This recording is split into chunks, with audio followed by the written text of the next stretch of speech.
আমার ননদিন এখানে শাড়ি ট্রায়াল করে দেখছিল যে কোন শাড়িটা ওর উপরে ভালো লাগে আমাদের রিসেপশনে পরার জন্য।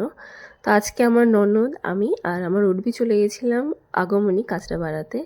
ওখানে গিয়েই আমরা রিসেপশনের সব ড্রেস দেখছিলাম। আমার রিসেপশনের শাড়ি তো অনেক আগেই কেনা হয়ে গেছে। তো আজকে গেছিলাম আমার ননদের জন্য আর আমার উর্বির জন্য রিসেপশনে কি পরবে সেই ড্রেসটা কেনার জন্য। তো ও এখানে শাড়ি, অনেক কটা শাড়ি দেখার পর ও শাড়িটা ফাইনাল করে নেয়। এখানে আমার উর্বি আর আমি কনফিউজ ছিলাম যে ও কি পরবে রিসেপশনে, কারণ আমরা সব কনফিউজ ছিলাম যে শেরবানি পরবে নাকি এই যোধপুরি কোটগুলো পরবে আর নাকি পাঞ্জাবি পরবে। তো এখানে আগমনীতে এসে আমরা সবকটাই ট্রায়াল করে দেখি একটা একটা করে যে কোনটার উপরে বেশি স্যুট করে। তো তারপরে আমরা ফাইনাল করি রিসেপশনের ড্রেসটা। তো আমাদের এই দুটো জিনিস কিনতে অনেক লেট হয়ে গেছিলো, তাই তাড়াহুড়ো করে বিল পেমেন্ট করে আমরা বেরিয়ে আসি। আর আমি যেহেতু অনেকটা দূরেই থাকি আর একা একা যাবো, তো সেই জন্য আমার উঠবি আর আমার ননদিনী ওরা আমাকে এগাতে আসলো আর কি, আমাকে ছেড়ে দিয়ে তারপর তো ট্রেন আসে, তারপর ওরা চলে যায়। তো আমাদের এই ছোট্ট মিনি ব্লগটা ভালো লাগলে অবশ্যই লাইক, কমেন্ট আর সাবস্ক্রাইব করে দিও। Tata, bye bye.